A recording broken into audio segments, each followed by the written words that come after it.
Let not your heart be troubled. You are listening to the Sean Hannity Radio Show podcast. All right, so I have insomnia, but I've never slept better. And what's changed? Just a pillow. It's had such a positive impact on my life. And, of course, I'm talking about MyPillow. I fall asleep faster, I stay asleep longer, and now you can, too. Just go to MyPillow.com or call 800-919-6090. Use the promo code Hannity, and Mike Lindell, the inventor of MyPillow, has the special 4-pack. Now, you get 40% off 2 MyPillow Premiums and 2 Go Anywhere pillows. Now, MyPillow is made here in the USA, has a 60-day unconditional money-back guarantee, and a 10-year warranty. Go to MyPillow.com right now or call 800-919-6090, promo code Hannity, to get Mike Lindell's special 4-pack offer. You get 2 MyPillow premium pillows and 2 Go Anywhere pillows for 40% off. And that means once those pillows arrive, you start getting the kind of peaceful and restful and comfortable and deep healing and recuperative sleep that you've been craving and you certainly deserve. MyPillow.com, promo code Hannity. You will love this pillow. All right, here we are on a Friday. Happy Friday to you. Write down our toll-free telephone number. We'd love to hear from you. There's no news at all. There's no drama in Washington, et cetera, et cetera. There's plenty of it. We're going to get to it. And I'm going to give you the real scoop here because I've been more active, more involved from the very beginning in terms of talking to people, even before this bill was laid out. And I'm going to tell you exactly why this bill is not going to pass today. But before I get to that, it is Friday, and we do need a good laugh. And the Democrats, nobody ever talks about them in this process. And, of course, you know, Obamacare is collapsing of its own weight, and they are going insane, literally insane on the House floor. And here's the latest example, a slight montage of the fun. 30 million people lose their health insurance. I have not seen any Republican studies as to how many of those people will die, but certainly many thousands of them will die. Our mothers and our doctors have warned us about poison pills. Well, let me say that this morning the Republicans are giving to the American people a poison meal. The American people clearly understand that Trump Care will be an unmitigated disaster. And Trump Care will lead to increased death, disease, and destitution. What is it about this, Mr. Speaker, that you don't understand? Without objection. You are wrong on this. Don't let your base push you over the cliff on this bill. Because of age discrimination in this bill, the age tax, it will put our seniors in the terrible position of having to choose between eating, visiting their doctors, or purchasing medication. Which one do you, Mr. Speaker, suggest they choose? I stand in opposition to the Republican Pay More for Less Care Act, under which Americans will suffer from higher health care costs, less coverage, a crushing age tax, and a ransacking of the Medicare Trust Fund, which our seniors depend on for long-term care. It is an immoral piece of legislation, and as a breast cancer survivor, I urge every member to stand with my sister survivors all across the country who number in the millions to make sure that you don't devastate our health and make sure that we don't have our John, lives lady from Tennessee. What does the GOP stand for? Get old people. That's what this bill does. That's what people are going to vote yes for today. Health care is a right. It is not a privilege reserved for a wealthy few. For what does it profit this body to pass this bill and lose our soul? This bill is a shame. It is a disgrace. Mr. Speaker, today my heart breaks for the disabled, for women, for seniors, and working families. Have fought too hard and too long to back down now. I will fight any bill that turn the clock back to a darker time. I will fight every single attempt to turn a deaf ear, a blind eye, and a cold shoulder to the sick, to our seniors, and to working families. Mr. Speaker, I will fight every day, every hour, every minute, and every second. I oppose this bill with every breath and every bone in my body. We must not give up. We cannot. I will not give in. Not today, not tomorrow, and never, ever. Yes, the snowflakes this time on the floor of the House of Representatives. All right, I want to make a deep dive here. And I'm not going to mention all the people that I talked to, but I have talked to people throughout this entire process. A couple of weeks before this bill was released, I had been putting people on this radio show and on my television show, and I had been telling people, and I've heard all the opposition. One of the biggest problems that exist, and the reason this failed, and I'm reading all the stories, they're going to blame the Freedom Caucus. There's one story, one report, that White House officials may blame Speaker Ryan. This bill's not going to pass today. I can tell there's really no drama here.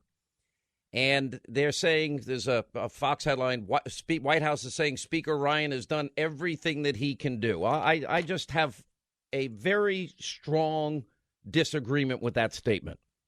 And I've told you and I promised you that I am going to hold them accountable, and I'm going to tell you the truth.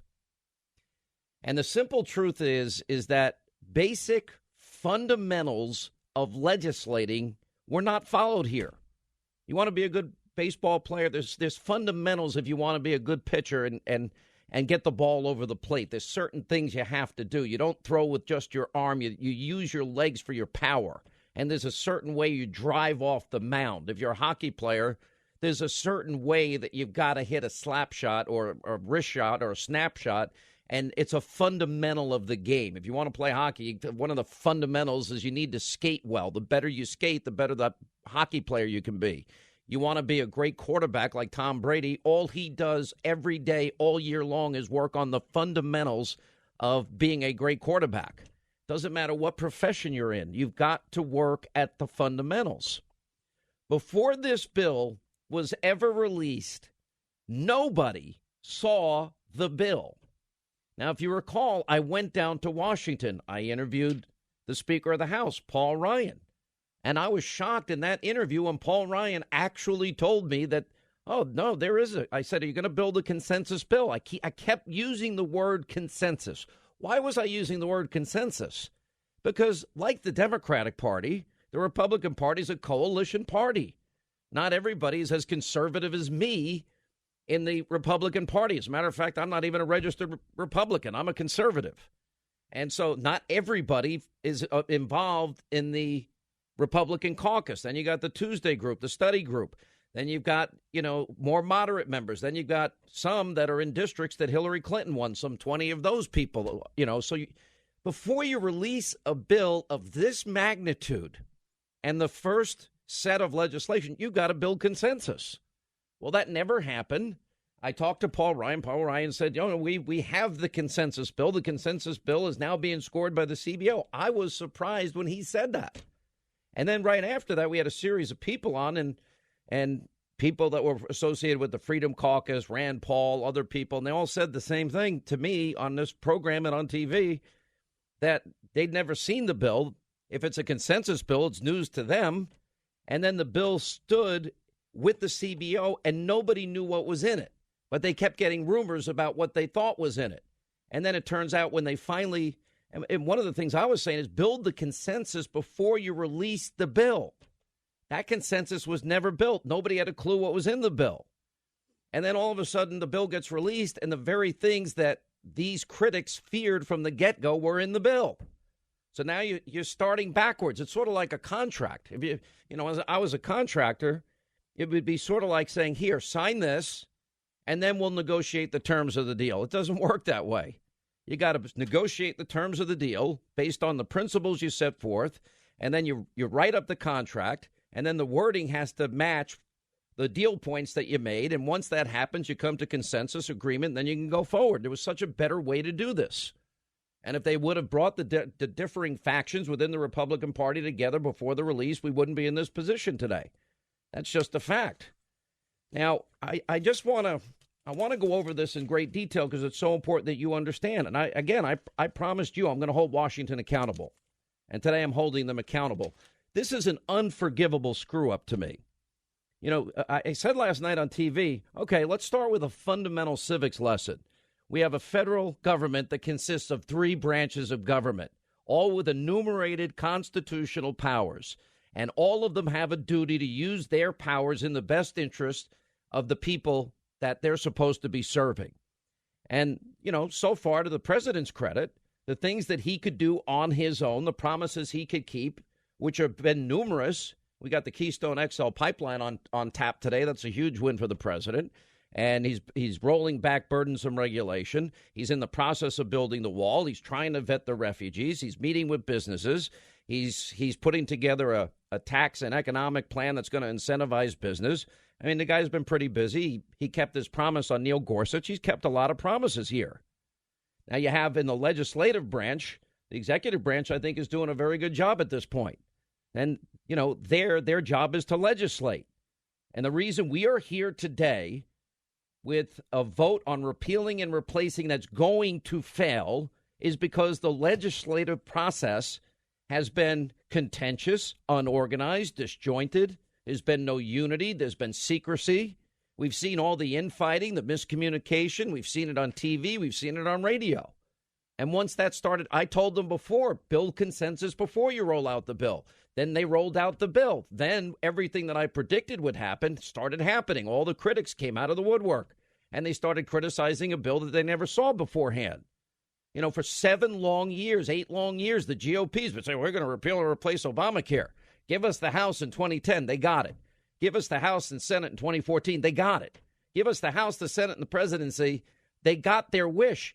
Now, as I've been saying, why didn't they begin writing this bill, building consensus on November the 9th? It didn't happen.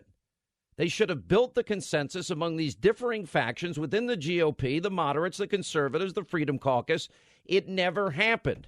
And in the weeks leading up to the release of the bill, you got House members saying they're dissatisfied with the legislative process. You know, during this, there were 3 long weeks leading up to just a few days ago where Paul Ryan and the leadership never spoke with the Freedom Caucus. Now, the president did. The president ended up having to do the heavy lifting that the legislative branch should have done from the get-go.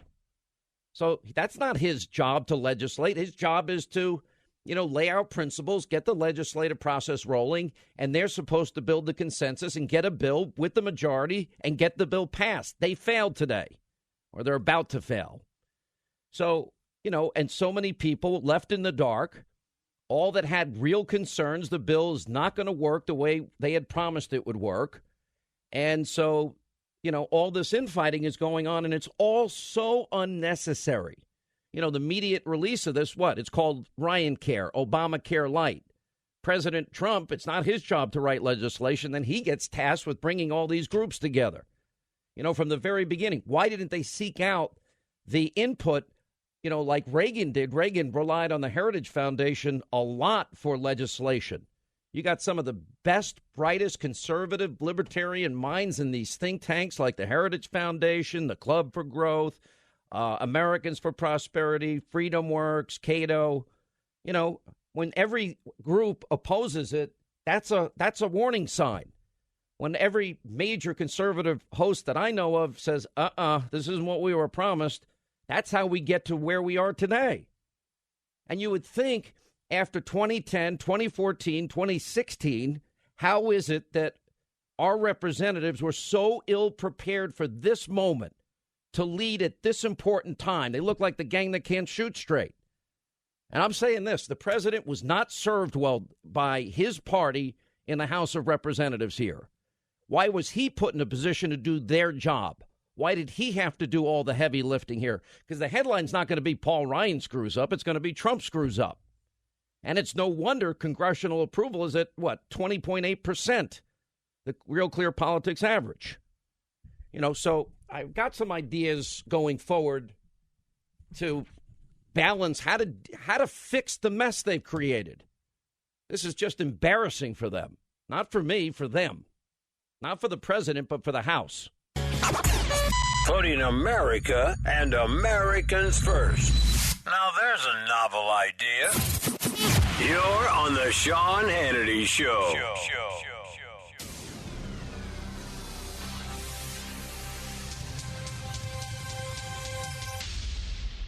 Prices are for base buildings only. Do not include windows, doors, or accessories. Warning! Don't let your business get left behind in what is likely to be the biggest economic boom in recent history. If you need to build to grow your business, call General Steel today. Steel prices are expected to rise, but you can still lock in your price on a General Steel building if you call now. For example, a 40 by 60 foot building is still less than $25,000. Even an 80 by 150 foot building is under $99,000. Imagine 12,000 square feet for under $99,000. This building is designed for your needs, no wasted space. And you get the General's quality and 50-year structural warranty at a price you can afford. You can still save as much as half the cost and time of conventional construction by calling General Steel today. As much as half. So don't let rising steel prices put your project out of reach and stop you from making your company great. Call now. 877-81-STEEL. It's not too late. Call 877-81-STEEL. That's 877-817-8335.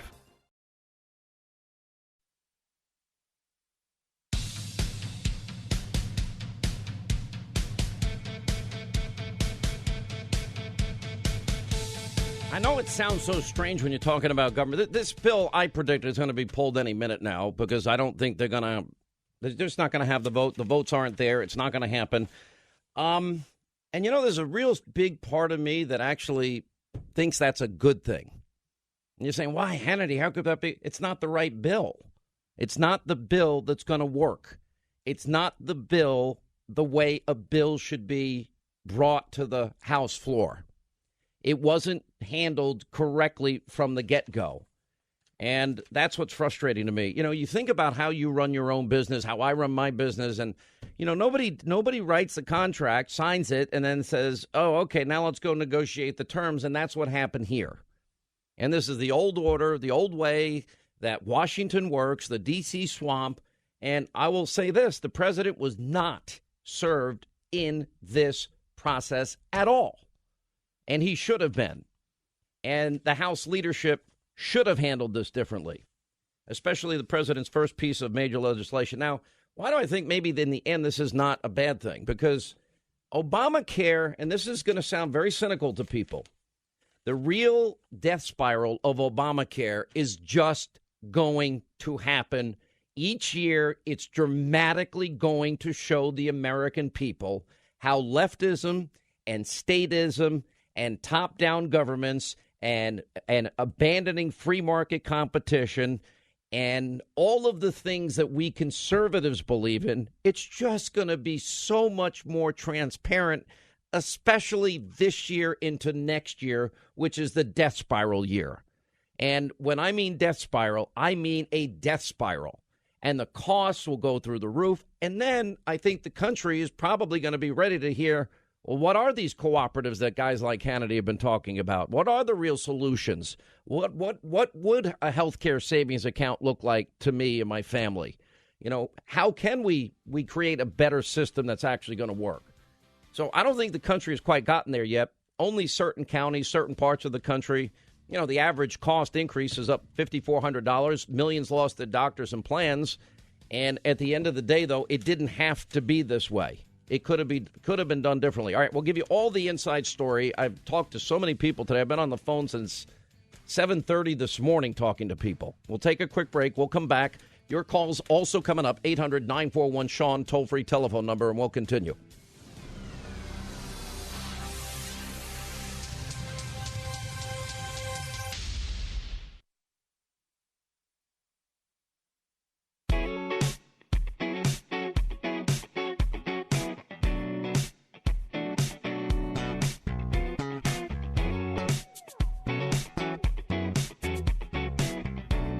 Holding them accountable. Sean gets the answers no one else does. America deserves to know the truth about Congress. 30 million people lose their health insurance. I have not seen any Republican studies as to how many of those people will die, but certainly many thousands of them will die. Our mothers and our doctors have warned us about poison pills. Well, let me say that this morning the Republicans are giving to the American people a poison meal. The American people clearly understand that Trump care will be an unmitigated disaster. And Trump care will lead to increase death, disease, and destitution. What is it about this, Mr. Speaker, that you don't understand? Without objection. You are wrong on this. Don't let your base push you over the cliff on this bill. Because of age discrimination in this bill, the age tax, it will put our seniors in the terrible position of having to choose between eating, visiting their doctors, or purchasing medication. Which one do you, Mr. Speaker, suggest they choose? I stand in opposition to the Republican Pay More for Less Care Act, under which Americans will suffer from higher health care costs, less coverage, a crushing age tax, and a ransacking of the Medicare Trust Fund, which our seniors depend on for long-term care. It is an immoral piece of legislation, and as a breast cancer survivor, I urge every member to stand with my sister survivors all across the country who number in the millions to make sure that you don't devastate our health and make sure that we don't have our lives lady from Tennessee. What does the GOP stand for? Get old people. That's what this bill does. That's what people are going to vote yes for today. Health care is a right. It is not a privilege reserved for a wealthy few. For what does it profit this body to pass this bill and lose our soul? This bill is a shame. It is a disgrace. Mr. Speaker, today my heart breaks for the disabled, for women, for seniors, and working families. Have fought too hard and too long to back down now. I will fight any bill to turn the clock back to a darker time. I will fight every single attempt to turn a deaf ear, a blind eye, and a cold shoulder to the sick, to our seniors, and to working families. Mr. Speaker, I will fight every day, every hour, every minute, and every second. I oppose this bill with every breath and every bone in my body. We must not give up. We cannot. I will not give in. Not today, not tomorrow, and never, ever.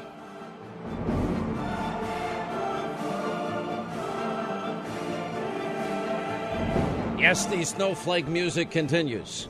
By the way, this is interesting. The president won on the latest battle on the dispute over the terrorist travel ban. Federal Judge Virginia ruled today the president's travel ban was justified, increasing the likelihood of the measure may go now before the Supreme Court. So we'll see where that goes. Look, there is an upside to all this. The bill has been pulled. It's now official. House vote on the GOP health care bill has been postponed. You know what the good news is? Now they can actually, if they want, they can move forward with their economic plan. They can move forward with their all the other issues, and now they can work quietly behind the scenes as they should have done in the very beginning and get this thing right.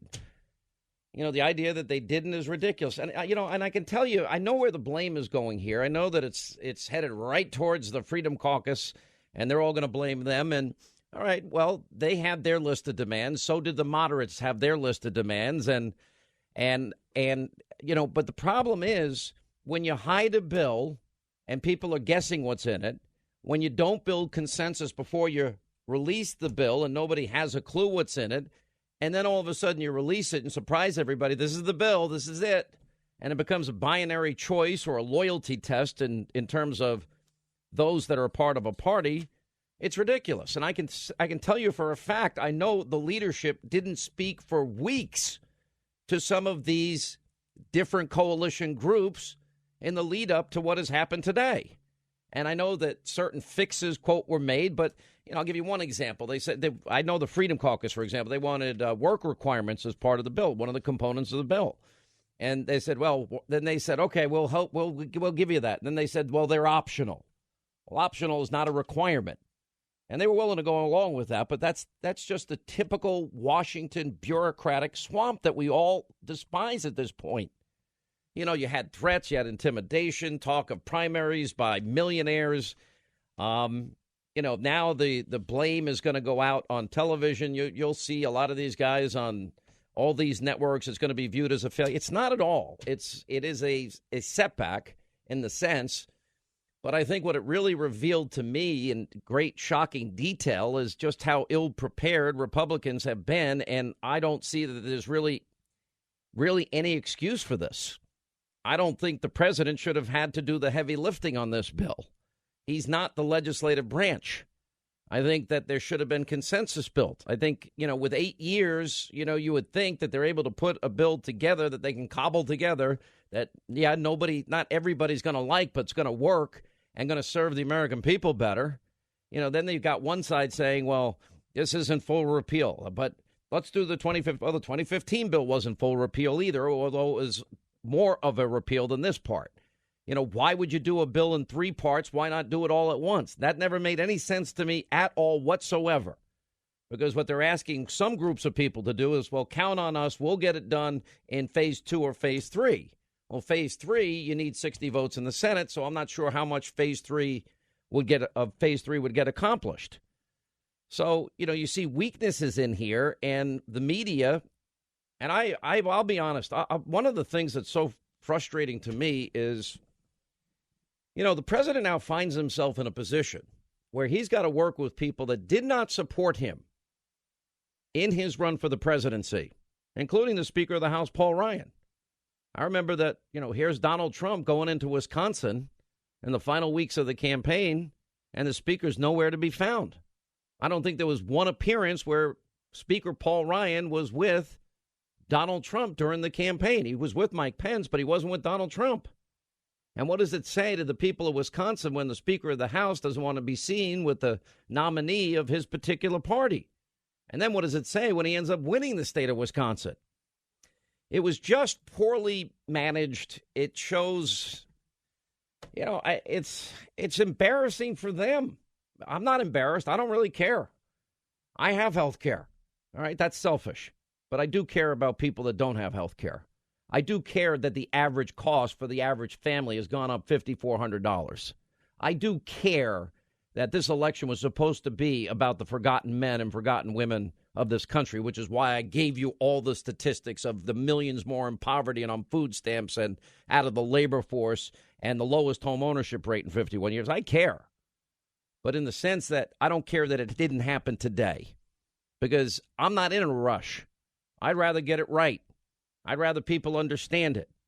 Well, now, phase 2, which is the discretionary options of Health and Human Services Secretary, remember, there's 1,442 instances where the secretary shall, the secretary may, and in every one of those instances, he has the authority and discretion to make specific changes to the Obamacare bill to end up making it better and more helpful to the American people. Look, Obamacare led to an increase. Remember, the promise was keep your doctor, keep your plan, on average save $2,500 a year per family. Well, the average family during the Obama years saw their premiums go up $5,400 a year. Well, nobody can pay that amount of money and survive. And then they're forced into the exchanges. I used to use the funnel example when we were debating Obamacare. The idea eventually is to funnel everybody into one system. Then we count on the CBO numbers. The CBO was telling us 24 million Americans will be on the Obamacare exchanges. Well, it ended up being less than 11 million. That's why their numbers are absolutely meaningless and useless at the end of the day. Now, look, Republicans are going to have to do what they're going to have to do here. And the finger pointing, Paul Ryan's going to hold a press conference coming up here in a few minutes. It's going to be interesting to see what he has to say. I guess he's going to say, well, the Freedom Caucus. Well, I would argue that maybe the way this was handled from the get-go could have been handled better.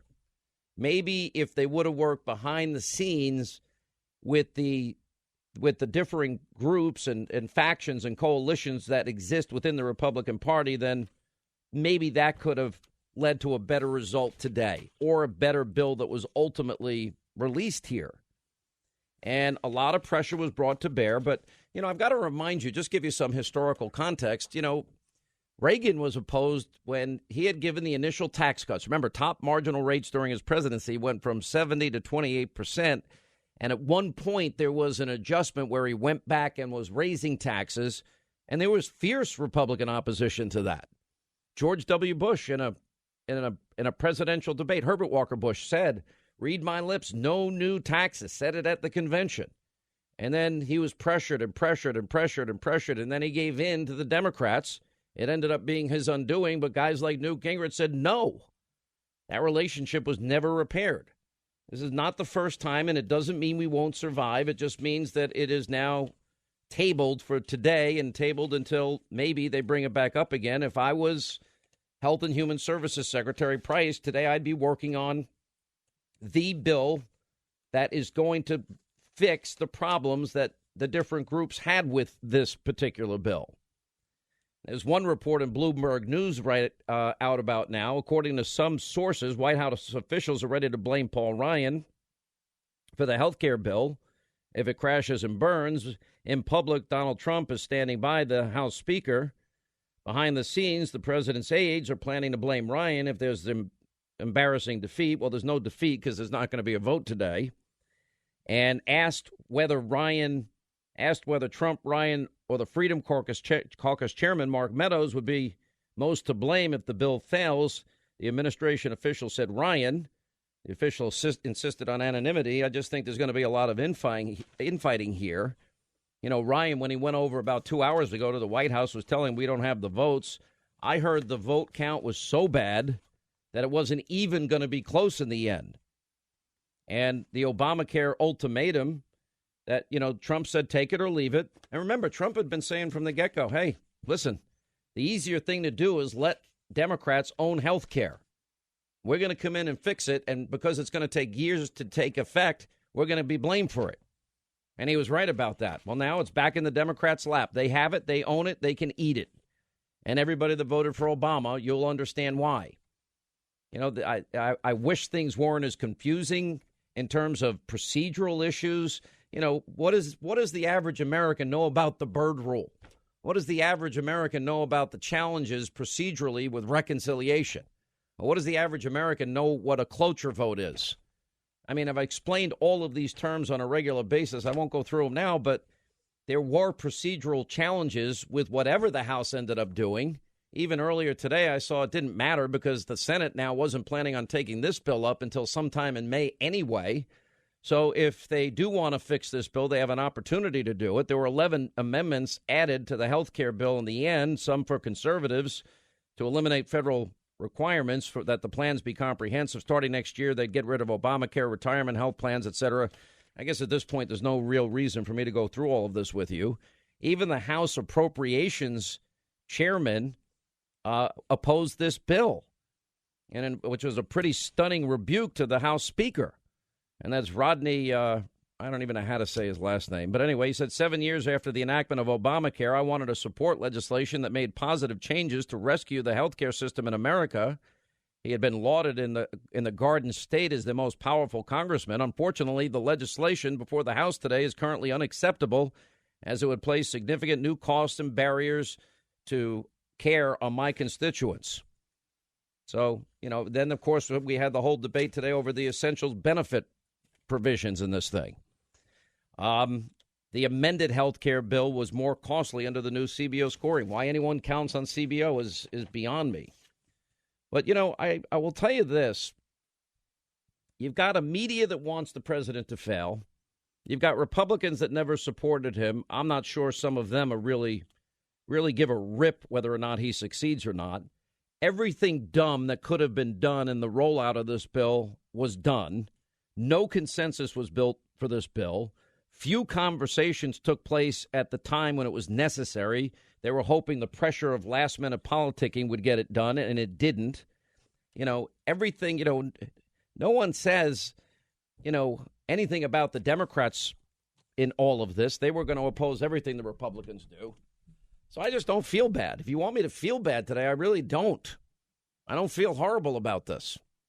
All right, we're going to get calls in the next hour. We also have the latest on Deep State and the Devin Nunes comments. James Rosen has a report. Yes, the president was surveilled, and the president, when he was president-elect, and his transition team. So we'll get to that. Newt Gingrich in the next hour. Louis Gohmert in the next hour. We'll find out what's happening on the ground in Washington. Sean Hannity.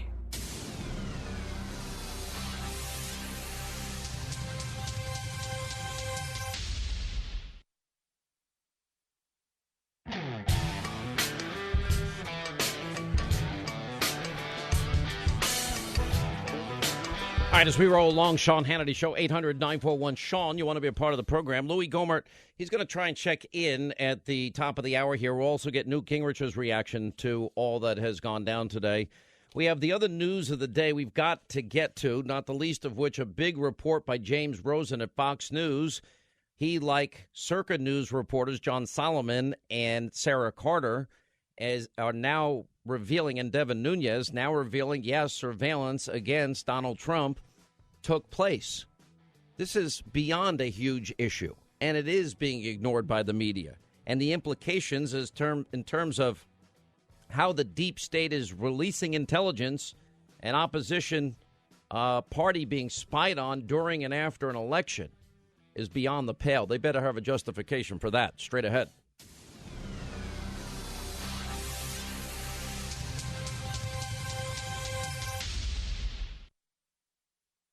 Are you putting your money into an IRA, pension, or 401k? Then I hope you're prepared to lose 30, 40, 50% or more of your retirement savings, because it's not a question of if the market crashes again. It's a question of when. It's going to happen. Did you know there is a way you can protect and grow your wealth safely and predictably every single year? The people using this approach didn't lose a penny when the market crashed in 2000 or 2008, and they won't lose a penny in the next crash. In fact, their money will continue to grow safely year in and year out. All right, here we are, hour two, Sean Hannity Show. Toll free, our telephone number is 800-941-SEAN. You want to be a part of the program. If you're just joining us, the House has pulled the health care bill that was to be voted on this afternoon. The votes are not there for this bill. And the Speaker of the House, Paul Ryan, is expected any moment to give comments. And I assume at some point today we'll hear from the president. And let me first go to Louis Gohmert, who is joining us. He is a member of the Freedom Caucus. How are you, sir? President Trump, by the way, will make a statement shortly. Congressman, how are you? Well, I've been better, but thank you, Sean. And, yeah, I'm a member of the Freedom Caucus. You helped talk me into that, and I appreciate you very much. But I love you like a brother. You've been awesome. But this bill, the way it was done, reminded me a lot of 4 years ago when we had a terrible border security bill that Boehner's assistant apparently had written in private. And once we finally got it on Tuesday before we were supposed to vote on Thursday, they had all the votes they needed before anybody ever saw it because they were assured this is going to be a great bill based on our principles. The difference in that and today is when people saw the bill was a problem and the people were mad at each other, conservatives, moderates, whatnot, we had a conference like we just had, and at that conference, a lot of guys got up and said, we still know this is a problem and we need to pass a bill. Why don't we get all the interested people in a room until we agree on something we can all vote for? Sean, that's what we did. It took us 2.5 hours that night. But the difference is, I don't know, maybe there are people that are too upset to do something like that today. But we have got to come back to the issue of health care. I don't expect the president to do it because, my gosh, he did yeoman work on a bill that really didn't do what we needed to do. So, but we're... All right, I tell you what, Louis, we have the worst line imaginable. And if it's driving my ears nuts, I don't want to drive our listeners away because of the clicking and the bad signal we have. I'll tell you what, we're going to call you right back now. And we'll get back to Louis. Now, we expect the president is going to make statements shortly. When he makes his statements, we'll carry that. The Speaker of the House is about to hold a news conference. We're going to dip in and out of that. Let me just tell stations along the Sean Hannity Show network, we might be blowing off some breaks here. We'll make you aware of it as we get to our break structure, depending on where we are in terms of the program and timing, et cetera, et cetera. But if you're just joining us, the bill has been pulled from consideration, at least for now, and I would expect they go back a little bit to the drawing board and do what I had been suggesting they do for the longest time, and that's build a consensus bill. And I fully understand that there are different factions within the Republican Party, just like there's different factions within the Democratic Party. Actually, one upside is this is not groupthink like the Democratic Party. Democrats are told to vote a certain way, they vote a certain way. And you've got a lot of different competing voices in the Republican Party, but my big complaint in all of this is I think the consensus for the bill should have been built before they actually released the bill. And I think when they released a bill and they had not consulted with some of the best, brightest conservative think tanks in the country, and they don't consult with some of the differing factions within their party, and then they just release a bill and it's a surprise to everybody, and they expect everybody to just get in line. And then when people have legitimate concerns about whether or not the bill says or is able to do what they say it's going to do, and then they have this cockamamie idea, well, we'll do it in 3 parts. It just never made sense to me in any way, and I was just hoping that through the course of negotiations they would be able to get it right. Now I think this actually gives them the breathing room to stand back and build the bill that actually does the job of repealing and replacing Obamacare. Now, there certainly are the procedural issues that we have all talked about. I know some of you might be really angry today. I'm not angry. I'm not angry at all. I'd rather wait and get a bill that's right than what we have going on here. And I understand it's frustrating. The entire process of legislating is frustrating. So I look at this more as an opportunity today. Yeah, do they look like they were ill-prepared after they got the House in 2010 and the Senate in 2014 and the White House in 2016? Yeah, they look bad. But if you learn from your mistakes, sometimes, we could end up with the bill that actually saves the health care system in this country. Louis Gohmert is back with us. We're awaiting both the president and Speaker Ryan. They will both speak shortly. You there? Yeah, I'm sure. I hope that's better. What's going on? Shucks, Louis. Look, I'm just saying, I don't necessarily think it, by the time we get to Monday, nobody's going to really care. We're just in the same position we were.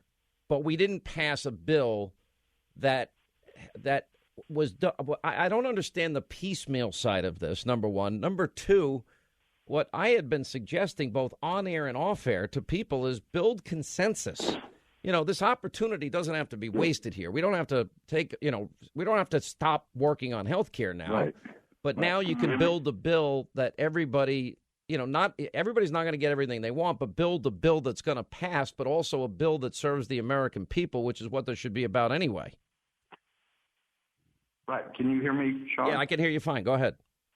Okay, well, you're exactly right, and this is an opportunity. But, the speaker was saying, look, let's don't talk today, and he may be right. Maybe feelings are running so high right now, it'd be hard to get together like we did 4 years ago and work out a bill that everybody could Louis, agree hang on 1 second. The Speaker of the House is running to the podium here. Here he is. And, we're feeling those growing pains today. We came really close today, but we came up short. I spoke to the president just a little while ago. I told him that the best thing I think to do is to pull this bill, and he agreed with that decision. I will not sugarcoat this. This is a disappointing day for us. Doing big things is hard. All of us, myself included, we will need time to reflect on how we got to this moment, what we could have done to do it better. But ultimately, this all kind of comes down to a choice. Are all of us willing to give a little to get something done? Are we willing to say yes to the good, to the very good, even if it's not the perfect? Because if we're willing to do that, we still have such an incredible opportunity in front of us. There remains so much that we can do to help improve people's lives, and we will. Because I got to tell you, that's why I'm here. And I know it's why every member of this conference is here, to make this a better country. We want American families to feel more confident in their lot in life. We want the next generation to know that, yes, the best days of this country are still ahead of us. I'm really proud of the bill that we produced. It would make a dramatic improvement in our healthcare system and provide relief by people hurting under Obamacare. And what's probably most troubling is the worst is yet to come with Obamacare. I'm also proud of the long, inclusive, member-driven process that we had. Any member who wanted to engage constructively, to offer ideas, to improve this bill, they could. And I want to thank so many members who helped make this bill better. A lot of our members put a lot of hard work into this. I also want to thank the president. I want to thank the vice president. I want to thank Tom Price, Mick Mulvaney, and the entire White House team. The president gave his all in this effort. He did everything he possibly could to help people see the opportunity that we have with this bill. He's really been fantastic. Still, we got to do better, and we will. I absolutely believe that. This is a setback, no two ways about it. But it is not the end of the story, because I know that every man and woman in this conference is now motivated more than ever to step up our game, to deliver on our promises. I know that everyone is committed to seizing this incredible opportunity that we have, and I sure am. Mr. Speaker, two questions on health care. One is, talk about real people. Now you've got a law in the books, the Affordable Care Act, that you guys don't like, the White House doesn't like, but it's going to be the law for the foreseeable future. Do you plan to try to help it along and prop it up, or do you plan to just let it wither? Yeah, this is the problem. I worry. The question is we kind of prop it along and try and prop it up. It is so fundamentally flawed. I don't know that is possible. What we're really worried about is, and you've heard me say this all along, is the coming premium increases that are coming with a death spiraling healthcare system. That is my big concern. We just didn't quite get consensus today. What we have is a member-driven process to try and get consensus. We came very close, but we did not get that consensus. That's why I thought the wise thing to do is not proceed with a vote, but to pull the bill and see what we can do. But I don't think the law, as it is fashioned or anything close to it, is really going to be able to survive. Will you work on legislation now to try to fill the gap? We'll see. We're going to go back and figure out what the next steps are. Yeah. Can you explain if it is the conservatives of the Freedom Caucus who effectively drove out your predecessor, John Boehner, are they responsible for the defeat here today? Well, I don't want to cast blame. There is a block of no votes that we had that is why this didn't pass. They were a sufficient number of votes that prevented it from passing, and they didn't change their votes. We were close. Some of the members of that caucus were voting with us, but not enough were, and therefore, and I met with their chairman earlier today, and he made it clear to me that the votes weren't going to be there from their team, and that was sufficient to provide the balance to not have this bill pass.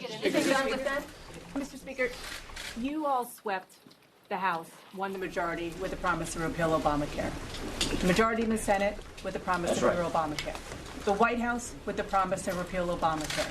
How do you go home to your constituents and send all of your members home to their constituents saying, you know what? It's not even 100 days into the administration. Sorry, folks, we just can't figure it out. Dana, it's a really good question. I wish I had a better answer for you. I really believe that Obamacare is a law that is collapsing. It's hurting families. It's not working. It was designed in a fundamentally flawed way. We believe this bill is the best way to go, but we just didn't quite get the consensus to get there. Yeah. Two questions for you, if you don't mind. Number one, the bottom line is Obamacare right now remains the law of the land. Is that going to change in 2017? Yeah, I don't know what else to say other than Obamacare is the law of the land. It's going to remain the law of the land until it's replaced. We did not have quite the votes to replace this law. And so, yeah, we're going to be living with Obamacare for the foreseeable future. I don't know how long it's going to take us to replace this law. My worry is Obamacare is going to be getting even worse. Actually, I think we were probably doing the Democrats a favor. I think we were doing the architects of Obama a favor by passing this law before it gets even worse. Well, I guess that favor is not going to be given to them, and it's going to get worse. And so I don't think the architects of Obamacare, I'm sure they may be pleased right now, but when they see how bad this thing gets, based on all the projections we're being told by the plans that are participating in Obamacare, I don't think they're going to like that either. Look, 5 states, you got one plan left, one choice. Over a third of the counties in America, one plan left. And the kinds of projections we're being told from the people providing health insurance to these people in plans, it's going to get even worse. And so I don't think the architects of Obamacare envision this future. It's certainly not one we want for the American people. And I wish we had the kind of consensus we needed to bring a bill to the floor to pass and replace it. But we just don't have that right now. Chad. What about, though, the political capital that was burned here? You have to keep the government open in about on 5 the Sean weeks. Hannity Show Network. This is an optional break here. We're going to continue our coverage and blow the first break and continue with Speaker Ryan. We also expect to hear from the president any moment. When that happens, we'll bring that to you as well. We did everything we could to get consensus. This is how governing works when you're in the majority. We need to get 216 people to agree with each other to write legislation. Not 210, not 215. We need 216 people in the House to agree with each other on how to write a piece of legislation. We didn't have 216 people. We were close, but we did not have 216 people. And that's how legislating works. And so now we're going to move on with the rest of our agenda because we have big, ambitious plans to improve people's lives in this country. We want to secure the border. We want to rebuild our military. We want to get the deficit under control. We want infrastructure, and we want tax reform. To the last question you asked me about tax reform, Chad, yes, this does make tax reform more difficult, but it does not in any way make it impossible. We will proceed with tax reform. We will continue with tax reform. That's an issue I know quite a bit about. I used to run that committee. I spoke with the President, the Treasury Secretary, and his economic advisors earlier today about tax reform. So we are going to proceed with tax reform. This makes it clearly more difficult. You know how the numbers work. It's about $1 trillion. But that just means the Obamacare taxes stay with Obamacare. We're going to go fix the rest of the tax code. You don't think what is passed is prologue here, that this portends bad things for the I don't think so. I don't think this is prologue for other future things, because members realize there are other parts of our agenda that people have even more agreement on what to achieve. We have even more agreement on the need and the nature of tax reform, on funding the government, on rebuilding the military, on securing the border. This issue had a big difference of opinion, not whether we should repeal and replace Obamacare, but just how we should replace it. And that is the growing pains of governing. We were a 10-year opposition party where being against things was easy to do. You just had to be against it. And now, in 3 months' time, we try to go to a governing party where we actually have to get 216 people to agree with each other on how we do things. And we weren't just quite there today. We will get there, but we weren't there today. Yeah. Hi, Anna Everton from Bloomberg. I was wondering if you're going to move ahead with phase 2 and 3, HHS phase 2, and here with phase 3 legislation. And also, if you can just talk about how the conference is feeling right now. The conference is let down. The conference is disappointed. The conference, we were on the cusp of fulfilling a promise that we made. We were on the cusp of achieving an ambition that we've all had for 7 years, and we came a little short. We were close, but not quite there. On your other issues, this bill would have made what we call phase 2 much, much better. Nevertheless, I think there are some things that the Secretary of HHS can do to try and sort of stabilize things, but really we needed this bill to make it better. For instance, risk pools. We believe the smarter way to help people with pre-existing conditions get affordable coverage while bringing down the health care costs for everybody else is through reinsurance risk or risk-sharing pools, which this bill supplied for the states. That's not now going to happen, and therefore he won't be able to deploy that policy tool that we think is better than Obamacare. So we do lose a lot of the tools we wanted to help improve people's lives and bring down health care costs in this country. Thank you very much, everybody. Appreciate it. In the whip, Steve Scalise? All right, that's the Speaker of the House. He's wrapping things up. He's saying goodbye there. If you are just joining us, they didn't have it. He says they were very close to building consensus. It was not about whether to repeal, but how to repeal. He said and predicted we will get there. Also said that phases 2 and 3, certain aspects of that will be done by the Health and Human Services Secretary Price. He said that the caucus, the conference overall is disappointed. He mentioned that Obamacare is collapsing of its own weight and will at some point have to be fixed in some way, shape, matter, or form. Where are we with time there, Linda? Are we going to keep? Okay. So, listen, there's not much more to say. When he mentioned that we need consensus, he's right. And this is where I guess my frustration comes in, is the consensus wasn't built before the rollout of the bill. And I think that maybe these are growing pains.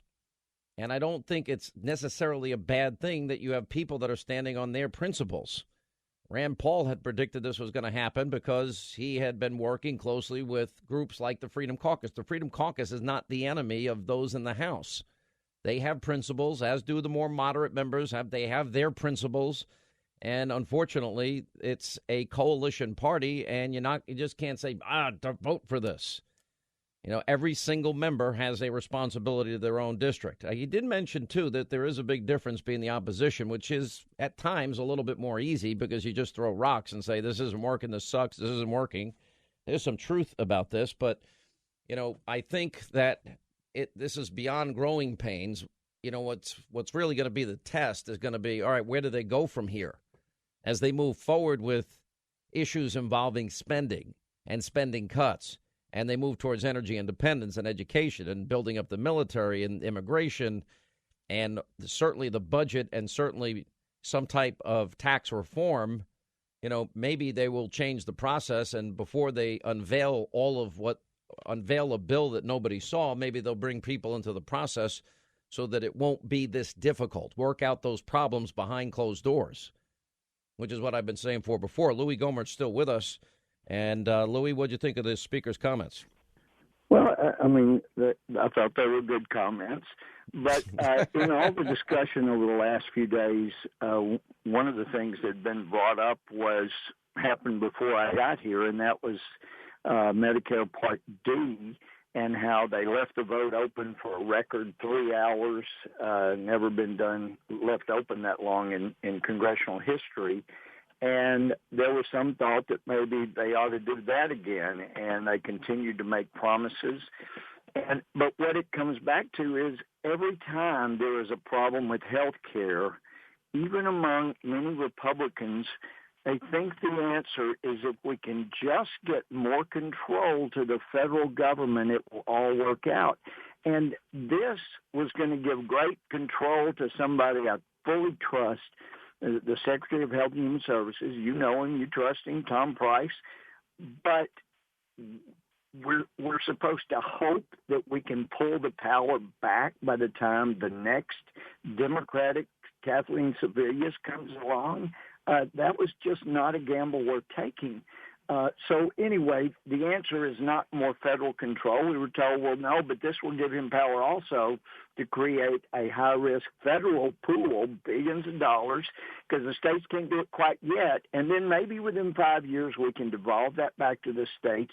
I mean, it has never worked that we take over something and then we send it back without having massive strings that keep it a bad program. So I still don't want us to give up on fixing health care. It is a disaster. We know Obamacare is in a death spiral, we're told.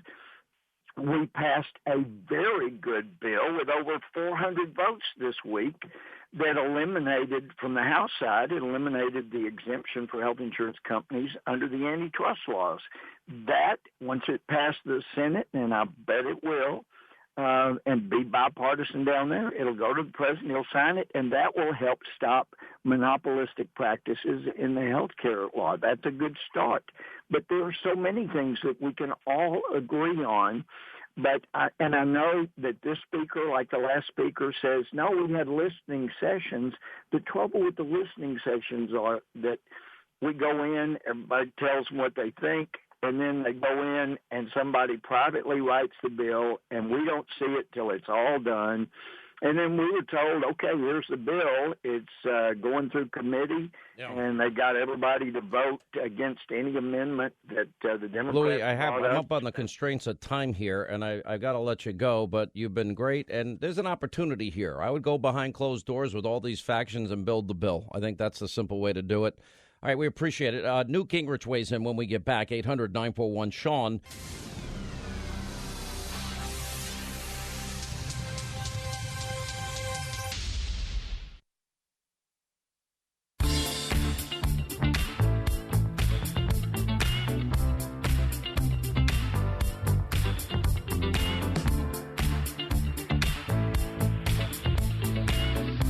Holding them accountable. Sean gets the answers no one else does. America deserves to know the truth about Congress. You've all heard me say this before.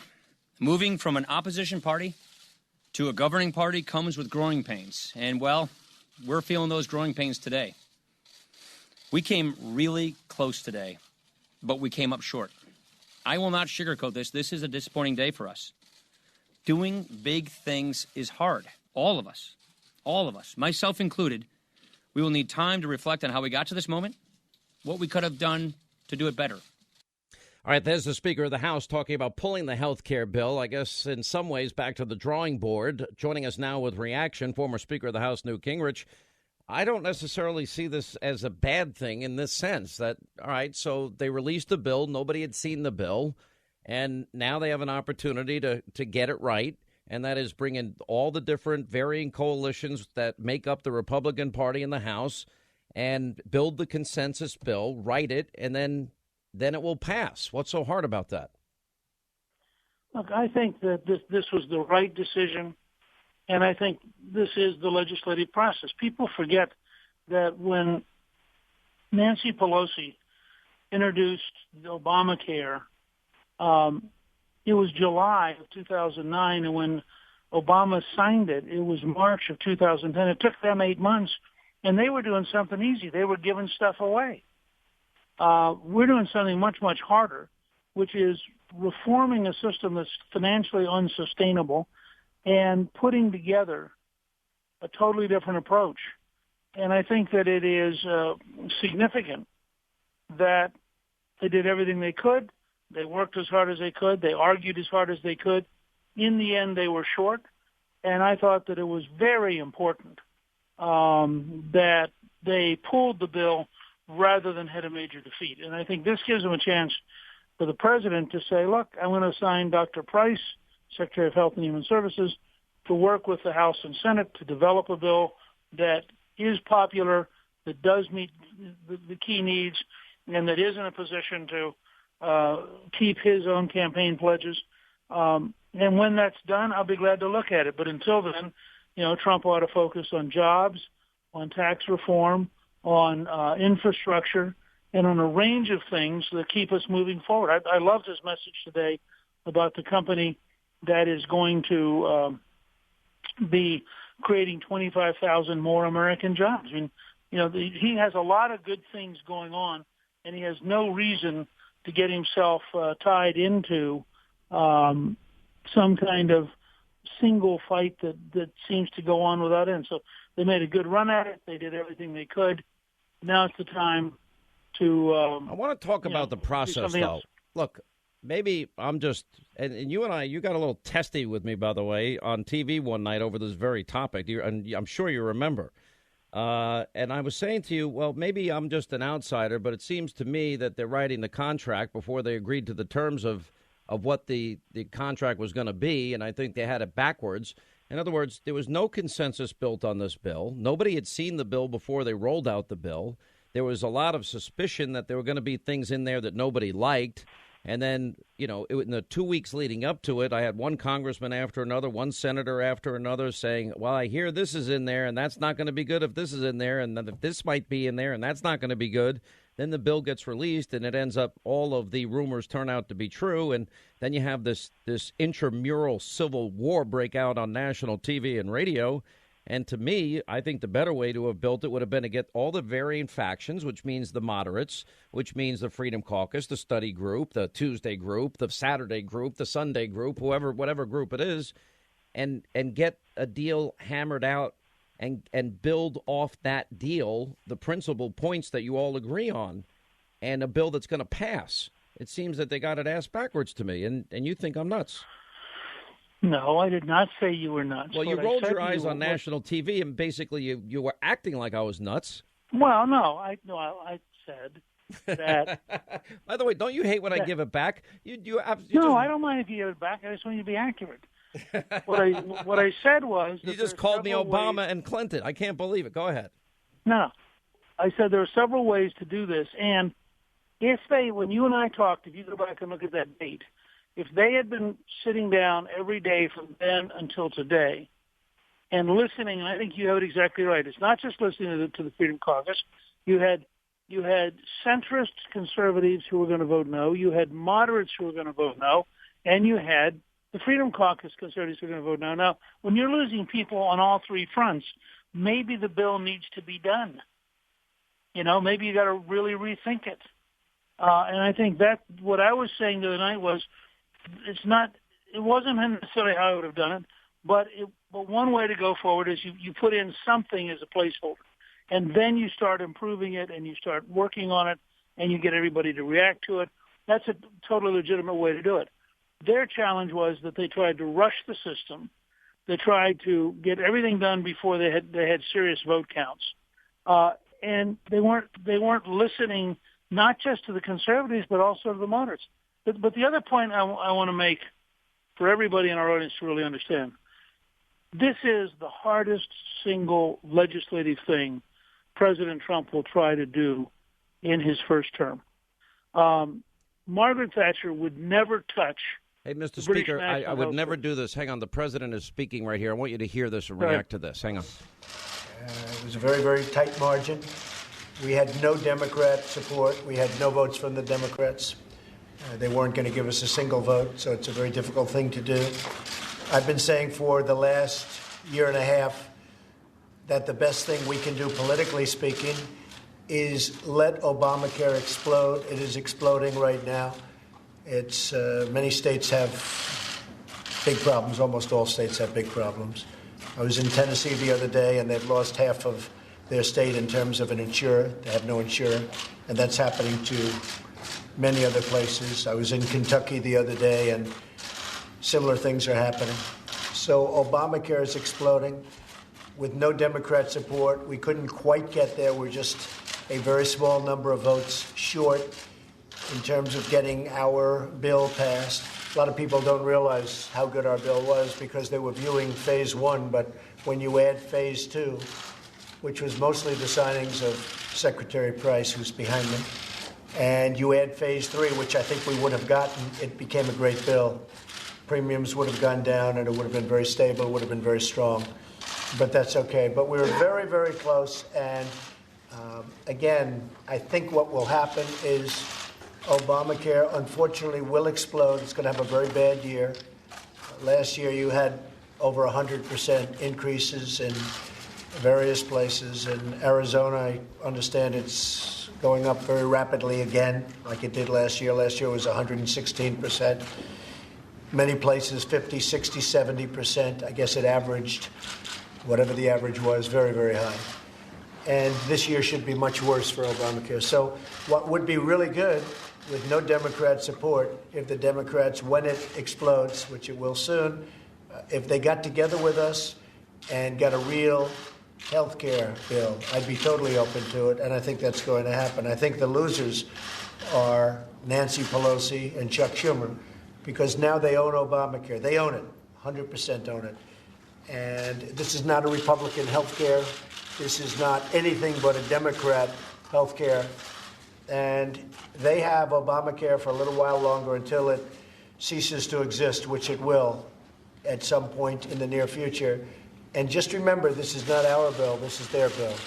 Now, when they all become civilized and get together and try and work out a great health care bill for the people of this country, we're open to it. We're totally open to it. I want to thank the Republican Party. I want to thank Paul Ryan. He worked very, very hard. I will tell you that. He worked very, very hard. Tom Price and Mike Pence, who's right here, our vice president, our great vice president. Everybody worked hard. I worked as a team player and would have loved to have seen it pass. But again, I think you know I was very clear, because I think there wasn't a speech I made, or very few, where I didn't mention that perhaps the best thing that could happen is exactly what happened today, because we'll end up with a truly great health care bill in the future after this mess known as Obamacare explodes. So I want to thank everybody for being here. It will go very smoothly, I really believe. I think this is something, it certainly was an interesting period of time. We all learned a lot. We learned a lot about loyalty. We learned a lot about the vote-getting process. We learned a lot about some very arcane rules in, obviously, both the Senate and in the House. So it's been, certainly for me, it's been a very interesting experience. But in the end, I think it's going to be an experience that leads to an even better health care plan. So thank you all very much, and I'll see you soon. Thank you. The president giving his statement in the Oval Office. Mr. Speaker, your reaction? Statement. I thought it was very clear, and I think he's taking this in the right spirit. I mean, one of the things for people to remember is this is a guy everybody was afraid was going to be a dictator, but he's not. He's turned out to be the best legislative negotiator we had. He listened to everybody. He worked very hard to try to get this thing done. And I think that President Trump probably has a better sense of how complicated legislative processes are today. But he, I think, can hold his head up and say, look, you know, he tackled a really, really, really hard thing. And I think that he is going to come back with other bills that are going to be easy to pass. And ultimately, I'm convinced Dr. Price is going to be capable of bringing together the House and Senate and getting a bill that will actually be very popular and have a lot of support. So, you know, this is a tough series of lessons to learn. I actually thought Speaker Ryan's comments were exactly the right tone. This is a hard thing to do. There are some tough lessons to learn. If they will keep that attitude and really spend a week or two thinking about the lessons to learn, this could be one of the real turning points that strengthens this administration and actually gives it a better future. You know, I got to be honest. I think the same thing. And, I think, look, there are certain things that are now going to unfold. I think at the end of the day, we're going to look back, and this is going to probably be just a minor hiccup. My big criticism is that the bill was kept secret. Nobody shared in it. 2 weeks before it's released, they started saying, well, I think this is in it. If that's in it, that's not good. And criticism began to mount. Then it was released, and people hadn't been consulted. And I think this has got to be far more transparent and, frankly, done behind the scenes, because the coalitions within both parties have to find agreement. Nobody's going to get everything they want at the end of the day. But, to have this dropped on you and then, all right, now we start playing horse trading games here. I think all of that should have been done behind the scenes, behind closed doors, with every faction negotiating in good faith. Is that a better way to proceed?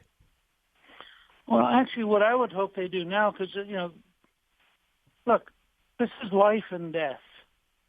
This is almost a fifth of the economy. I'd rather see them go in the opposite direction. Let's get it out in the open. Let's go home and talk about it. And let's not just talk in terms of anti-Obamacare. What's the health system we need that gives every American a chance to live the longest life at the lowest cost with the greatest convenience? How do we invent that system? It's clearly not the current system, but frankly, it wasn't the system that led us to Obamacare. I mean, the objective reality is that system what I'm talking about is when you're actually getting to the bill part. Like, for example, we put on this program Dr. Umber. This is the guy in Wichita. I told you about this guy. I think you even wanted his number. He built a concierge service for the average individual, $50 a month. It covers everything. Directly negotiates with the pharmaceutical companies. You get an X-ray for 48 cents. You get an MRI for pennies on the dollar. And then you couple that with a catastrophic plan, and you're covered for everything. But my point to you is, so why not have that guy in for an open public hearing? Why not have somebody design the amendment that would implement that? Have it all out in the open. Have everybody be able to look at it, talk about it, feel it, ask tough questions about it. These things don't need to be done in secret. And in fact, in a healthy, free society where everybody's worried about their health care and everybody's worried about their pocketbook, these really big decisions need to be done out in the open. I don't have a problem with those negotiations, because then I think the public gets educated. I think what I'm saying is, before you release a bill, there's got to be that consensus. There's a distinction. No, absolutely, and I think you may want to grow the bill so that by the time you get to turning it into the formal last bill, you've been through 4, 5, 6 different iterations. Different committees and subcommittees have marked it up. People have really thought about it at length. The legislative process works best when it's when the American people get to be part of it. That's a great idea. You know what? You convinced me. We'll have more on this tonight on Hannity. You're going to join us tonight, Mr. Speaker, and thank you as always for being with us. We appreciate it. It's going to be very exciting. All right, 800-941-SEAN, toll-free telephone number. News Roundup Information Overload is next. We have a new report from my colleague at Fox News, Jim Rosen, talking about, there was surveillance against Donald Trump. We'll have an update on that when we get back. Daniel Horowitz will join us, and Chris Jacobs will join us on that, the latest on healthcare as well. Sean Hannity.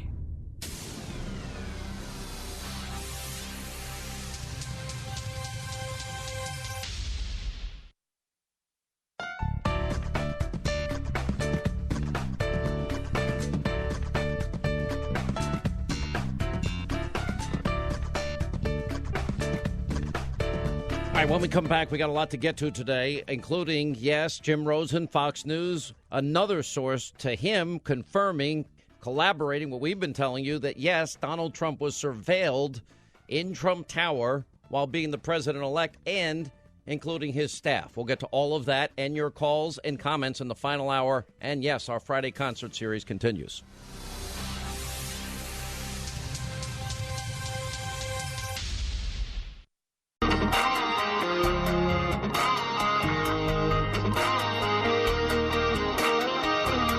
This is how we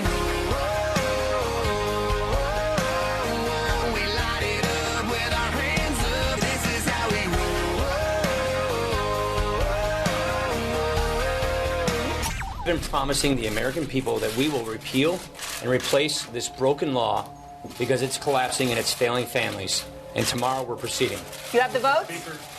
Do you have the votes? What is it about this, Mr. Speaker, that you don't understand? Without objection. You are wrong on this. Don't let your base push you over the cliff on this bill. Holding them accountable. Sean gets the answers no one else does. Freedom is back in style. Welcome to the revolution. We burning down the night, shooting bullets at the moon, baby. This is how we roll. Sean Hannity. The new Sean Hannity Show. More behind-the-scenes information on breaking news and more bold, inspired solutions for America. Coming up next, our final news roundup and information overload hour.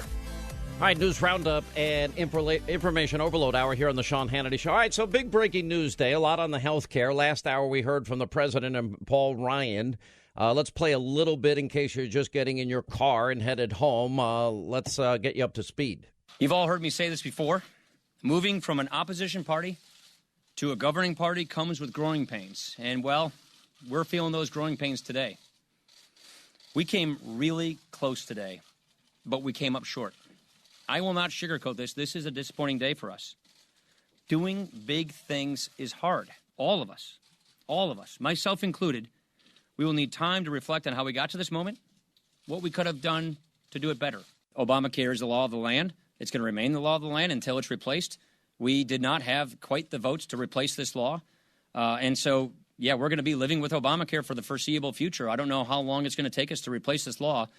We were a 10-year opposition party where being against things was easy to do. You just had to be against it. And now, in 3 months' time, we try to go to a governing party where we actually have to get 216 people to agree with each other on how we do things. And we weren't just quite there today. We will get there, but we weren't there today. Is it now your intention to go for tax reform, or what's next on your... We'll probably be going right now for tax reform, which we could have done earlier, but this really would have worked out better if we could have had some Democrat support. Remember this, we had no Democrat support, so now we're going to go for tax reform, which I've always liked. And you're confident in Speaker Ryan's leadership and his ability to get things done? Yes, I am. I like Speaker Ryan. He worked very, very hard. A lot of different groups. He's got a lot of factions. And there's been a long history of liking and disliking, even within the Republican Party, long before I got here. But I've had a great relationship with the Republican Party. It seems that both sides like Trump, and that's good. And you see that, I guess, more clearly than anybody. But we've had I'm not going to speak badly about anybody within the party, but certainly there's a big history. I think Paul really worked hard. And I would say that we will probably start going very, very strongly for the big tax cuts and tax reform. That'll be next. Mr. President, sir, is it fair to Americans to let Obamacare explode? Well, it's going to happen. There's not much you can do about it. Bad things are going to happen to Obamacare. There's not much you can do to help it. I've been saying that for a year and a half. I said, look, eventually it's not sustainable. The insurance companies are leaving. You know that. They're leaving one by one as quick as you can leave. And you have states, in some cases, soon will not be covered. So there's no way out of that. But the one thing that was happening as we got closer and closer, everybody was talking about how wonderful it was, and now it will go back to real life.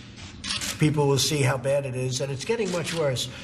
You know, I said the other day when President Obama left, 17, he knew he wasn't going to be here. 17 is going to be a very, very bad year for Obamacare. Very, very bad. You're going to have explosive premium increases, and your deductibles are so high people don't even get to use it. So they'll go with that for a little while, and I honestly believe, I know some of the Democrats, and they're good people.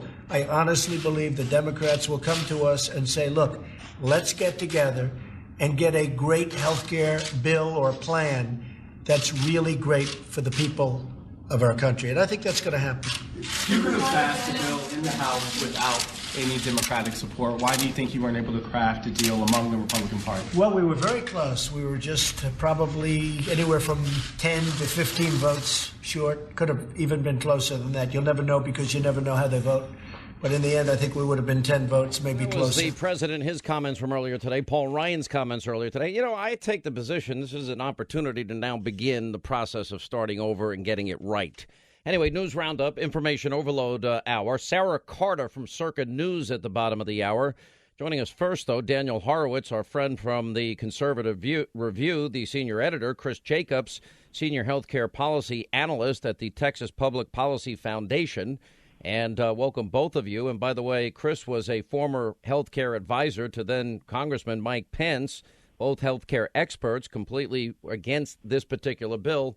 All right, so I assume both of you are actually probably happy that now there's an opportunity to hit the reset button and start over. Daniel. No, absolutely. Look, many of us were prepared for years to immediately repeal Obamacare. The pledge to the country was full repeal. The fifth sentence of Paul Ryan's Better Way document declared that Obamacare must be fully repealed so we could, quote, start over and take a new approach. They chose not to do that. They chose to keep Obamacare in the most insolvent way. So if we are going to do something that is not repeal of Obamacare, which, by the way, is not the pledge, so then we have to, A, admit that and be honest about it, but B, ensure that it has some solvency. And it was quite evident that you can't do that late at night in the 11th hour on a bill that's already polling at 17%. So let's start new. I like what the speaker just told you a half an hour ago, that we need to have a public debate, relitigate the case against Obamacare so people know exactly what's going wrong and give a vision. And I think Trump should use the bully pulpit to give a series of policy speeches about what free market health care should look like. And what's your take on it, Chris? And at any point, did you talk to the vice president during this process?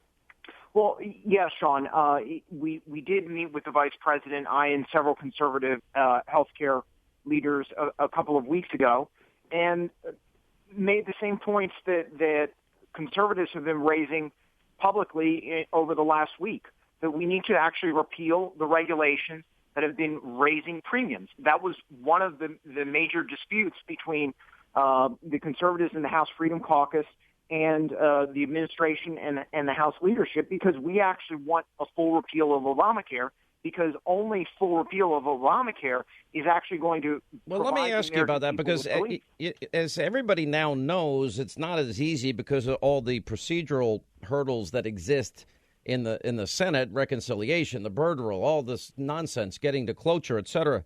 And even the 2015 bill that everybody voted for and agreed on was not a full repeal. It did repeal more, but it was not a full repeal. Well, that's correct, Sean. But actually having worked in the Senate and gone through some of these issues on budget reconciliation, you can actually repeal a lot of these regulations through reconciliation. And the House bill that was just pulled repealed some of the regulations, but it didn't repeal all of them. So there was no rhyme or reason to the argument, well, we can repeal this one, but we can't repeal that one. Well, if you can repeal one, you should be able to repeal all of them. And that's what we've been arguing. Well, I agree with that. What about the flexibility? See, one of the dangers, and I had Secretary Price on the program, and I know, Daniel, you wrote about it because I had your article in front of me as I was interviewing him yesterday on the program. And there are 1,442 examples inside the Obamacare bill where the secretary shall or the secretary may, which offers probably the broadest amount of opportunity or discretion that any secretary of any cabinet position has. The danger to me is, okay, you don't repeal that provision. That's great for Secretary Price because I believe he'll do the right thing, but it's not going to be good if Kathleen Sebelius has a return to her position one day or somebody like her. No, absolutely, Sean. And the thing is, you need market certainty. The insurers need to know that we're not going to regulate you, but we're not going to subsidize you. So you have to compete for the share of the consumer business rather than for a narrowly tailored path of government regs and subsidies. Also, a lot of this is written into statute. Yes, there is some flexibility, but you're really limited. And by the way, interestingly enough, the Democrats hold an 11-0 majority on the D.C. District Court and an insurmountable majority on the appellate level. So any litigation, we will lose on this issue. And frankly, the Democrats will have statute for once on their side. But moreover, the question is, do Republicans really want to get rid of it? We're hearing a lot of excuses, a lot of process excuses that are kind of dubious. But do they actually want to? And I think this is what was being litigated behind closed doors with the Tuesday group. They all say they don't like Obamacare and they ran against it, but then they say they want to keep the key element that drove up prices. Until that issue is resolved, we will not wind up repealing Obamacare. Well, if you're telling me that there are Republicans that secretly want to keep this bill, then, that is beyond any comprehension that I have. And if that's true, they're going to be outed at some point, in as much as they're not going to be able to hide. I know for a fact everybody that I know that is a Republican, I don't think there was much disagreement about repealing it. I just think it's a solution. What I never understood about this is nobody saw the bill before they released it. There was no consensus built before it was released. And I concede, I understand there are different factions, moderates, more liberal Republicans in the House that make up a coalition. But then you got the conservatives, the Republican Study Group, the Tuesday Group, the Saturday Group, the Sunday Group, the Freedom Caucus. 2 weeks before the rollout, they still didn't have consensus. Everybody's speculating, well, I'm hearing this is in it, and that doesn't sound good. And then they release it, and immediately, once people get to see it for the first time, they're tearing it apart, and they have this big civil war on TV and on radio, amongst their own party. And to me, I just think that was a stupid way to do it. And I can't blame anybody other than the House leadership. I don't know why they did it that way. Thoughts, Chris? Yeah, I'd agree that we didn't see legislation. The first thing we saw was a leaked draft, and it was probably leaked from some K Street lobbyist that was in there helping to write the bill. But I think it was a very rushed process. And we spent the last 7 years as conservatives, as Republicans, talking about Nancy Pelosi. We had to pass the bill so that you could find out what's in it. And this rushed process and the secret backroom deals. And what do? When we're given the opportunity? We did the same thing except on steroids with even a much more rushed process. And then you saw kind of this last-minute horse trading. And at a certain point, it just looks absurd. Yeah. So where would we start here? I mean, if I gave both of you a clean slate, the first thing I would do is I'd bring all the varying factions within the Republican coalition into a room, and I'd create the square that Newt Gingrich often talks about. What do you need to pass this bill? What are your wants? What's on your wish list?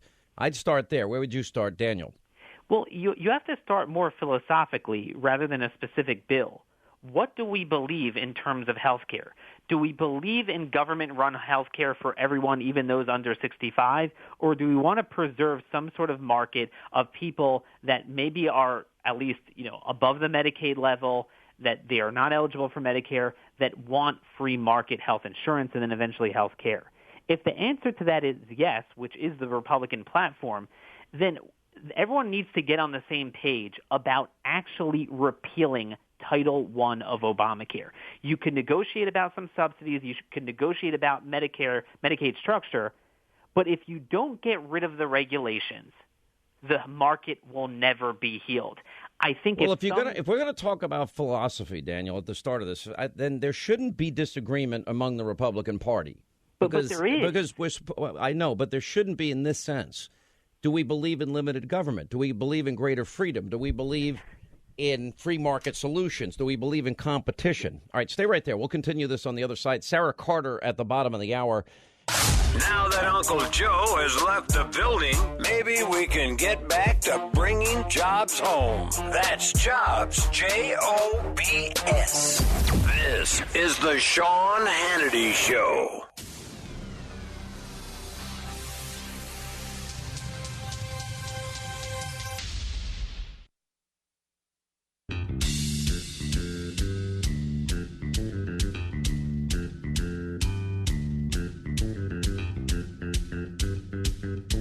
guess I'm just taking a very different position than everybody. It didn't have to be done immediately, and I think now this is going to be an opportunity to get this thing right. When we continue on the program, glad you're with us. Sean Hannity Show on a Friday. Daniel Horowitz, Senior Editor, Conservative Review. Chris Jacobs, Senior Healthcare Policy Analyst at the Texas Public Policy Foundation. They've done some great work on this. All right, so I think if we all agree in principle, Daniel, that we got to start with free markets, competition, and build in the healthcare savings accounts, health cooperatives, which I have talked at length about, I think you got yourself an opportunity for a great bill.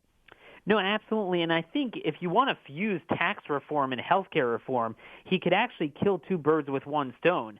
Obviously, we do have to get rid of Obamacare, but one of the original sins of healthcare before Obamacare was this notion that your health insurance is tethered to your job.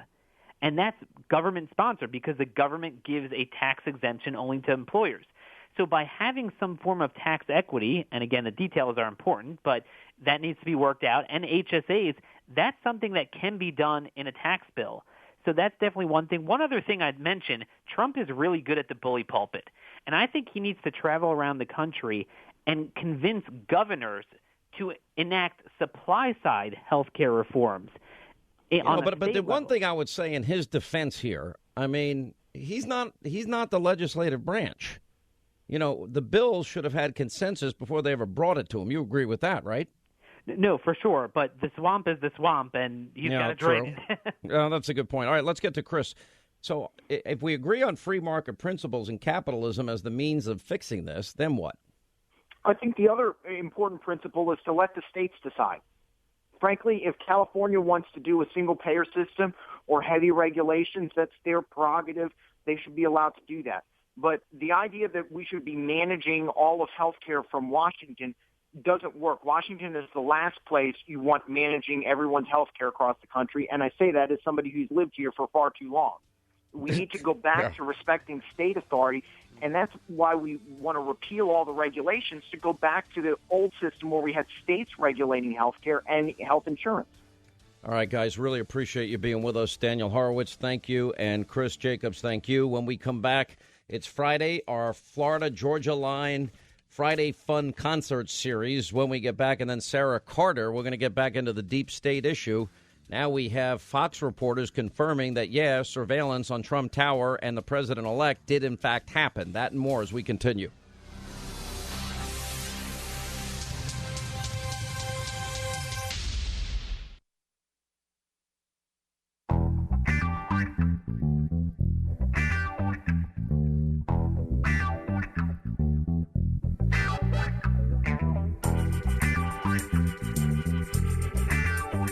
Holding them accountable. Sean gets the answers no one else does.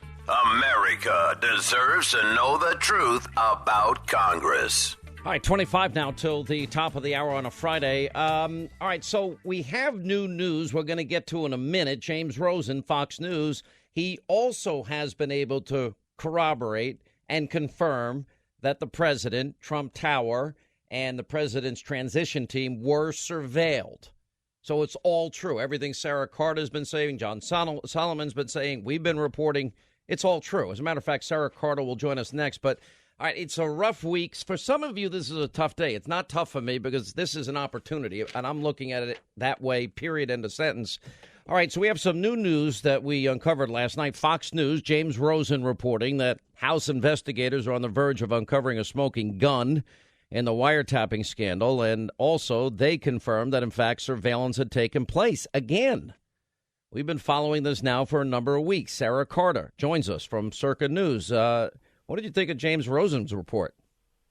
Well, James Rosen is a stellar reporter. He's amazing, and his sources are fantastic. And I do think he has something there. I've been talking to my sources as well. And what that smoking gun is, we obviously don't have it yet in our hands. We have ideas of what it may be. And like I've told you, Sean, let's just separate reporting now. What are the ideas you think it is?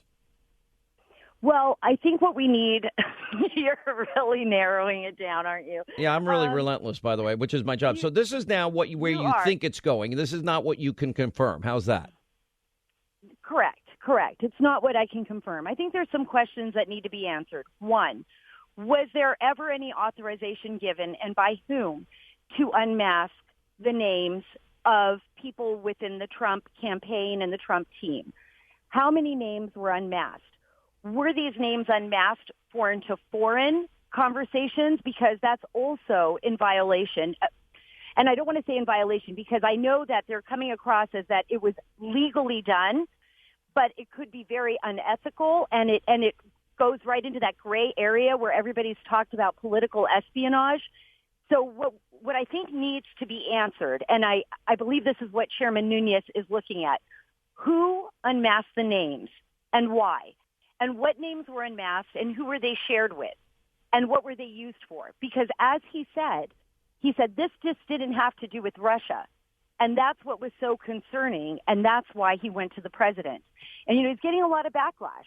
He's getting some backlash a lot from the Democrats who are saying that he's being very partisan here.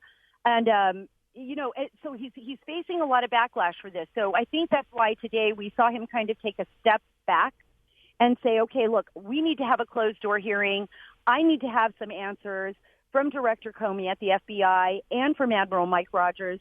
I want to know what's going on. And obviously he has spoken to sources as well, whistleblowers, who feel so concerned about what happened, they felt the need to go to him. And he hasn't disclosed who those are, of course. Those remain secret, and probably people with very high-level access, classified access to information. So now it's a point of, it's like a waiting game. We're waiting to see what is this explosive information. But those would be some of the questions I would ask. I would want to know, when did they start unmasking these names? Was it just November to January?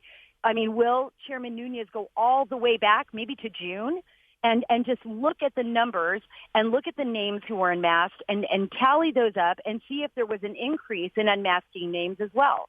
Because if we look back to last year, and there was only the regular, normal unmasking of names related to criminal behavior or even counterintelligence information, and then all of a sudden we see a huge upsweep in names, and most of those names are focused on Trump and his team, then I think we have a lot more questions, right? Well, I totally agree, and I agree you're asking all the right questions that we do need answers to, but we're told that this intelligence is said to leave no doubt that the Obama administration in their closing days, this is in the Fox report, was using the cover of legitimate surveillance on foreign targets to spy on the president-elect. Now, the key to this conclusion is what you're talking about, and that is the unmasking of selected U.S. persons whose names appeared in the intelligence, and the sources claiming that the paper trail leaves no other plausible purpose for the unmasking other than to damage the incoming Trump administration. And, Sean, that's what I've been hearing from my sources as well. So, and I think that, at this point, we're hearing it from a number of people. I think you're going to get a Pulitzer Prize for this, and I think I'll probably, end up getting fired or poisoned. But I'm kidding. I hope not. I'm kidding. But the FBI now has not been responsive to the House Intelligence Committee's request for documents. The NSA was expected to produce these documents today. I don't know if that ever happened. Was the FBI director why was he stonewalling the House Intelligence Committee? Does it have anything to do with the likelihood that maybe he didn't tell the truth when he said on Monday that he had no information to support Trump's wiretapping charge? Or is he playing word games between wiretapping and surveillance? I think it's more likely the second. Everybody that I know, and I don't know Director Comey personally, but people who know him, that he gets the nickname, he's a Boy Scout. He's a straight shooter. But he's been, highly controversial. I don't think that in the history of the FBI, other than a few, has a name been so prominent that all Americans know Director Comey, head of the FBI. I mean, it goes all the way back even to the Hillary investigation. So I think it's more of the latter. And I think that Director Comey right now is kind of in a conundrum. He has to provide answers to Nunes and to the committee in this closed-door hearing. And I'm sure Chairman Nunes is going to say, did you know that these names were unmasked? Who had access within the FBI? Why were these names unmasked? And was it utilized as part of your investigation? And if you look at Admiral Mike Rogers, I mean, this is the NSA's purview, right? I mean, they have the capabilities, and he mentioned it openly in the committee. There's 20 people within the NSA that can amass these names, but they can't just do it willy-nilly. I mean, they have to get permission from somebody above, a very senior level. Yeah, but then how does that jive with what Devin Nunes said? And Devin Nunes made the point that it was widely disseminated. Oh yes, it was. It was widely disseminated. But what you have to look at is the narrow scope of people that can approve that, and then we look at the expansion of the 12333, and then I believe even prior to the 12333 executive order that allowed for the expansion of the intelligence agencies to view these names unmasked and more people to look at it. You have to look prior to that. Was there something else? Was there something that we're not aware of that was apparently legal? And now we have to ask the question, was this legal use misused for political purposes? And I think that when Devin Nunes looks at these reports, that's the question that he is asking himself and as well as the whole committee. I mean, this should be partisan. It should be everyone should be concerned about this, including the Democrats. And this should be something that's taken very seriously because this could be a complete violation of civil liberties that we haven't seen, and I've said this before, in our recent history. I mean, the access to people's private information, the access to personal emails, private thoughts, conversations on the telephone. And if that is being misused by the government, those are very, very serious allegations or people within the government. And that's something that needs to be answered. All right, we're going to have more on this tonight on Hannity, 10 Eastern on the Fox News Channel. We'll have the latest on the health care bill. As always, Sarah, I mean, I feel like you're co-hosting with me. You've been reporting, and we've been beating the drum on this, and we're getting closer every day. It's fascinating to watch it unfold. Thank you for being with us. And don't forget the latest on